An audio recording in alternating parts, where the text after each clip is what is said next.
Hello and welcome to our new teacher training for Mountain Education. My name is Aaron Holland. I'm the Director of Technology Systems, and I'm going to go over a few videos with you today on our best practices for assisting students in applying appropriate remediation in TRAILS. TRAILS is our brand new learning management system that we rolled out last year. We've done several updates on it, and I'm going to show you a few of those now. This will be a series of videos that I'm going to do.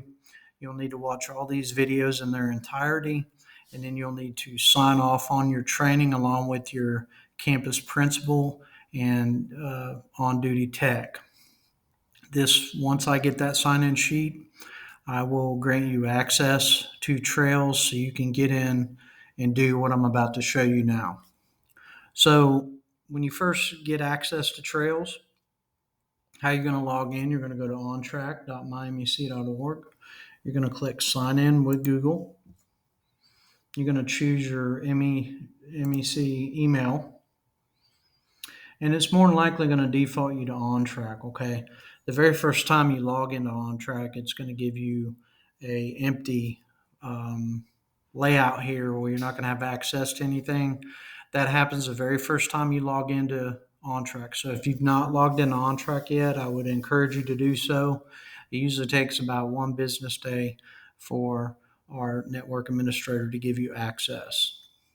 Once you have that, and I give you access to Trails, you'll be good to go with everything you need to do in your teacher or support role. So from here to get to Trails, you're going to click on your avatar in the top right corner, and you're going to click on Go to Trails. If you log in and you see this screen here, you're good to go. If you see dashboard, students, courses, reports, resources, nothing to worry about. You're able to go in and do all the things you need to do for appropriate remediation. However, if you log in and you see something similar to this screen here where it says guest, what you'll need to do is you'll need to click on your avatar username in the top right corner and change your role. Make sure your active role is teacher. Okay, it's probably going to say active role guest. Change it to teacher, and it's going to give you that default login like I have here. That will fix that. Moving forward, once you log into Trails, it will always default to the teacher view, and you'll be good to go. So that's the first step on how to log in and navigate.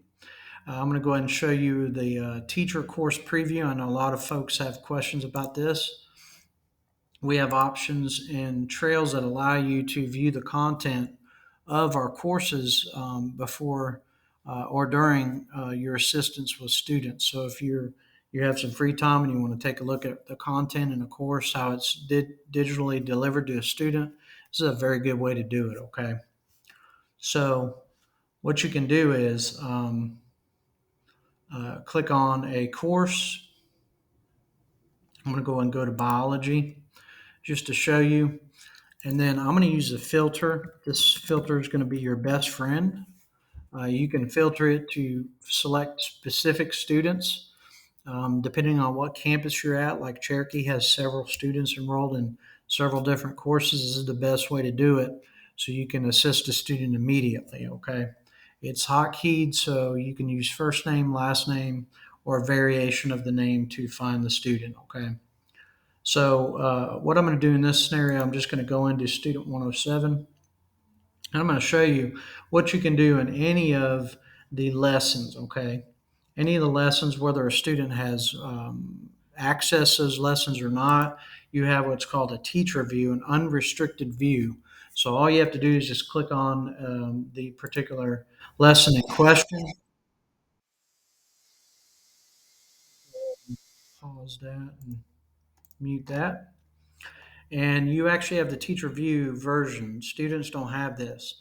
They're not able to see the menu on the outside here where you can actually go to any of the slides that you want unimpeded. Okay, with students that we have stop checks, we have sequencing in place that prevents them from just clicking next, next, next.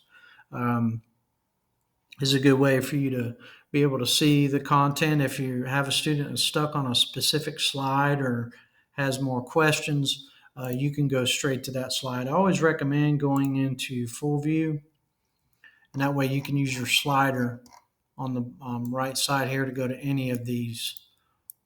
Okay. Again, unimpeded, you won't have any issues there. And that is the teacher view. Okay. How to hide and unhide courses. This is another thing that several teachers have asked over the past year. We have a way that if you go into courses, you can actually hide or unhide courses that you may not be working with normally. Like if you're a math teacher or science teacher, social studies, etc., and you only want to see the courses that you are in charge of, all you need to do is go up here to manage viewable courses and then click the eyeball, and it will hide and unhide the courses. Okay. So you get an indicator over here that's saying the course was hidden. Now, if you go back to the course list, you're going to notice those courses have been hidden. How to fix that if you are in the middle of the summer, you're covering for another teacher, and you need to view a course that you have hidden, you just click Manage Viewable Courses and uncheck the strike through on the eyeball. Again, you're going to get the green indicator over here is no longer hidden. When you go back to your course list, all of those courses are available for you to view. Okay. Real simple feature, but it's definitely something that a lot of staff have asked for. Student dashboard navigation is very similar to teacher view. For the dashboard, when a student logs in, this is pretty much what they see. They get an idea of their plan of study. All kinds of little recent activities, if they have any, will be down here for them, and it will show all of their current courses. Now, don't be shocked that you see this many courses. This is a bogus student account, so it has several logins that have been used, several enrollments for testing purposes. In this case, most students will have no more than 4 to 6 courses showing up here. It's also going to have like their homeroom. It's going to have their big 3 or any of the other extracurricular courses that are not inside of Trails. Okay.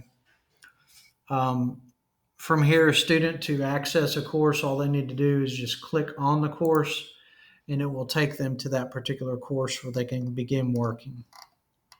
All right.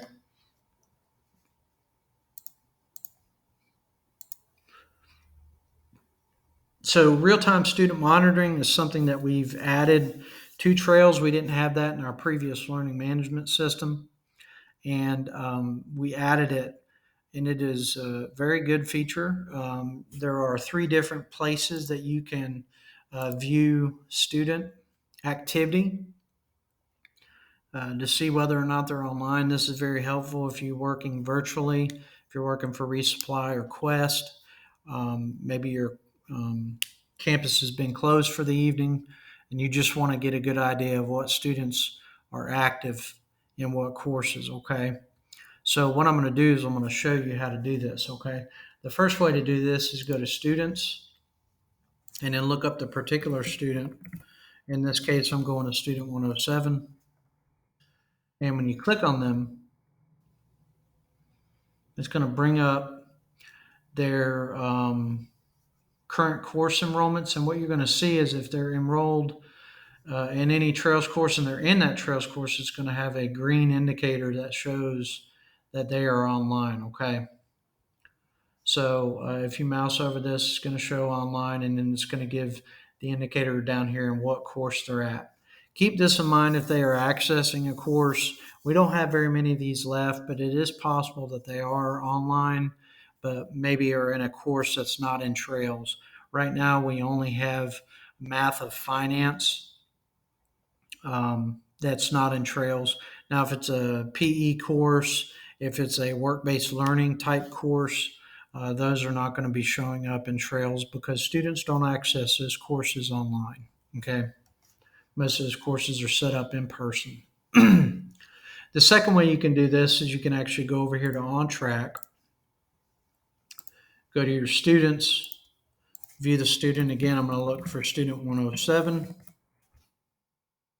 When I click on it, it's going to bring up their current courses, and you're going to notice the indicator is here as well. If you mouse over this, it's going to show that there's been recent activity in that particular course. That shows you that they are in Biology A.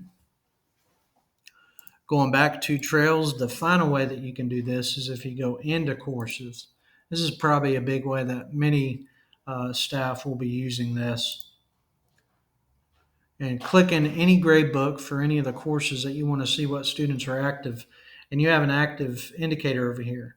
Right now it's in different orders, so if you ascend it or descend it, it will show you what students are active. Okay, again, there's student 107, they're active. If you click on their name, it'll bring you to their individual grade sheet, and from here you can work with them as needed.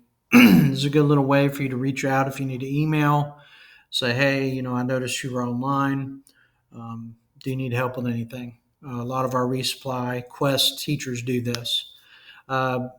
This is not going to be such a big deal when you're working in person with students. You're going to know they're in your course because they're in your classroom with you. But if they're a SPED or ESOL student, maybe they're in another room working with another teacher or parapro. This is a good way for you to kind of monitor what's going on in the courses that you're in charge of.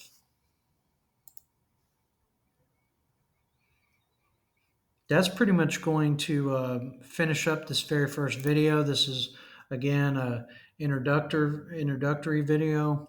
One other thing I did want to show you is we did add an indicator. This is something that I wanted to show. A lot of staff who work with students wanted to be able to tell if a student had a SPED or ESOL indicator and what those accommodations are. Up until a few months ago, we didn't have that access, so we asked the vendor to add that. And they've gone in and they have added it. So when you're looking up students, if a student has an ESOL or SPED indicator, it will be on their actual profile, their student page. When you look them up and you look over here on the profile, it's going to, if they have an indicator, it will be showing up here as ESOL or SPED.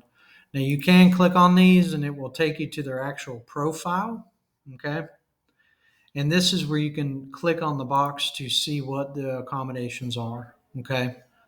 This was something a lot of teachers asked for because you had to go back and forth from On Track to Trails. This is a much easier way to do this, where you don't have to worry about switching back and forth between the two programs. Since they work in tandem, this was a fairly easy addition that the teachers, that our vendor was able to add to help with this request.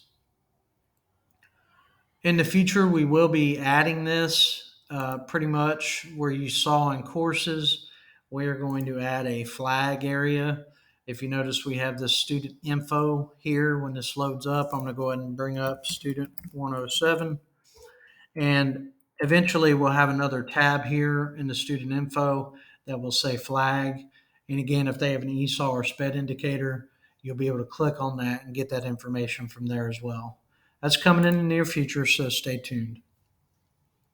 That pretty much wraps up the first video. I will have 2 more videos for you where I'm going to go into much more in-depth on removing hold from pre and post test and remediation steps for both quizzes and post test. Okay. And then I'll do a wraparound video at the end going over all of our features that you can view at your leisure. That one in particular will just be the best practices final video that you'll view, reminding you of all the keynote items for this training. Let me know if you have any questions. Thank you.